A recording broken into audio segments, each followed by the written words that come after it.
Hello everyone, आज चाहिँ मैले सानो मिनी ब्लग लिएर आएको छु। मेरो चाहिँ यो ब्लग फर्स्ट टाइम हो र हामी चाहिँ दिदीलाई लिनको लागि बिहानै 4 बजे उठेर त्यसपछि हामी सबै मैले बाबालाई गुड मर्निङ भन्दैछु, सबैलाई गुड मर्निङ।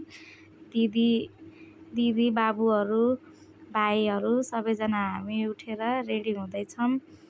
त्यसपछि हामी पालो सबैजना हातमुख धोएर अनि उता एयरपोर्टको लागि रेडी हुन्छौँ। फाइनली हामी सबैजना पालो हातमुख धोएर रेडी भएर गाडीमा बसिसकेको छौँ र हामी बाहिरको दृश्यहरू हेर्दै रमाउँदै खुसीका साथ एयरपोर्ट दिदीलाई लिन गइरहेका छौँ।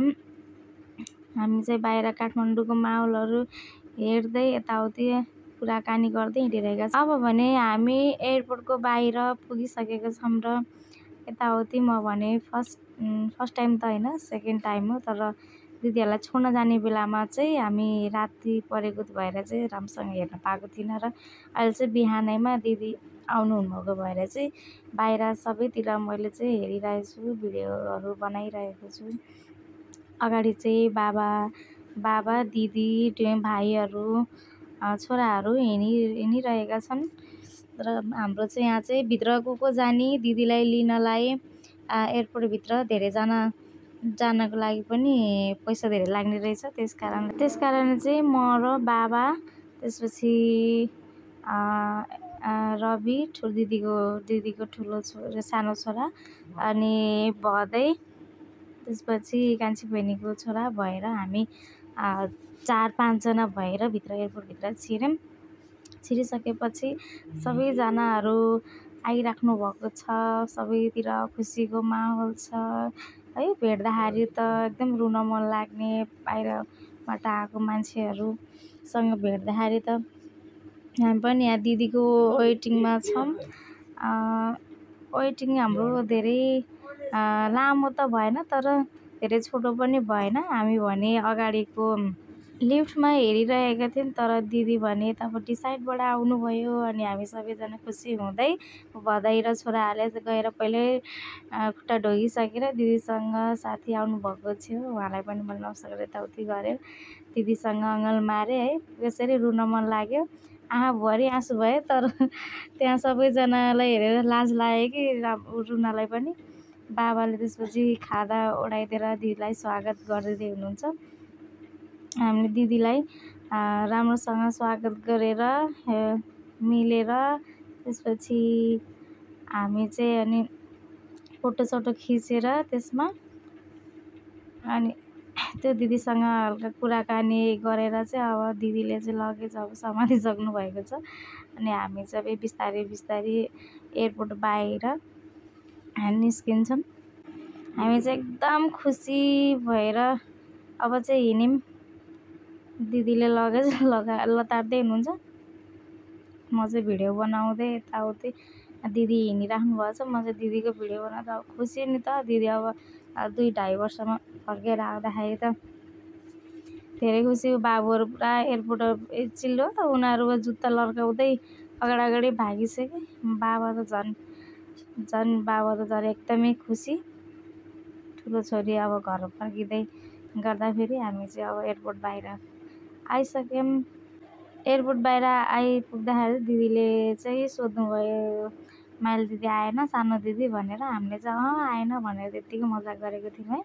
तर दिदी चाहिँ बाहिरै त्यहाँ लाइनमा त्यहाँ बस्नु, वेटिङ के हो त्यो मलाई राम्रोसँग थाहा भएन, त्यहाँ चाहिँ बस्नु हुँदो रहेछ। त्यहाँ चाहिँ पछि हामी त्यही बाटो चाहिँ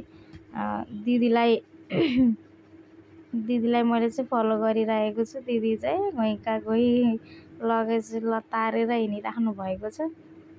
त्यहाँ सानो दिदीलाई खोजिराख्नु भएको छ अनि फाइनल्ली दिदीले चाहिँ सानो दिदीलाई अब भेट्नुहुन्छ अनि भेटेपछि हाई गर्दै हुनुहुन्छ।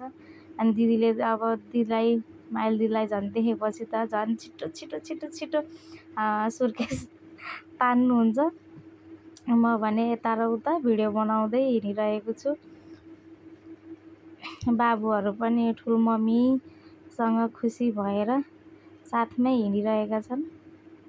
बाहिर चाहिँ कुर्न चाहिँ मालदिदी र मालदिदीको ठुलो छोरा बसेको थियो। हामी अरूजना सबै चाहिँ भित्र एयरपोर्टभित्रै छिरेर वहीँ एयरपोर्टभित्रै वेट गरिरहेका थियौँ।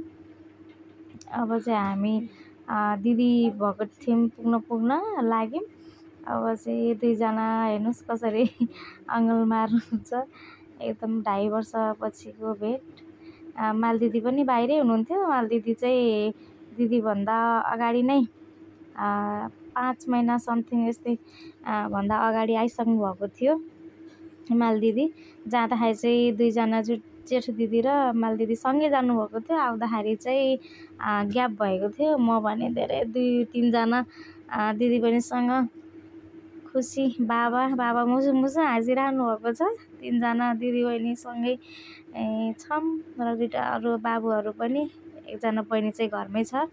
अब चाहिँ हामी दिदीलाई लिएर एयरपोर्टबाट बाहिर हिँडिरहेका छौँ। त्यहाँ बसेको मान्छेहरूलाई देख्दा त कति माया लाग्ने, बिचरा सबैजनाले आफ्नो दिदी बहिनी दाजुभाइ है छोरा बुहारी यस्तै उहाँहरूलाई नै कुरिराख्नु भएको थियो।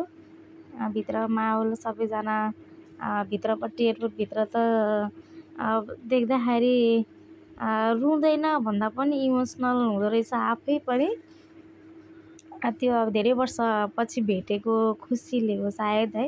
म चाहिँ बच्चाहरूलाई जिस्काउँदै यहाँ सबैजना हाँसी खुसी भएर आइरहेका छौँ गाडीमा। दिदी चाहिँ लामो सफर भएर होला एकदम थकित देखिनु भएको छ। मेरो मालदिदी चाहिँ अलवेज क्युट एन्ड यङ। हामी चाहिँ अब त्यही हामी जुन गेस्ट हाउसमा बसेको थियौँ त्यही गेस्ट हाउसमा चाहिँ हामी अब फर्किँदैछौँ। हामी अब फर्किसकेपछि अब रेस्ट गर्नेछौँ। अब अर्को भिडियोमा भेट्दैछु साथीहरू, बाई।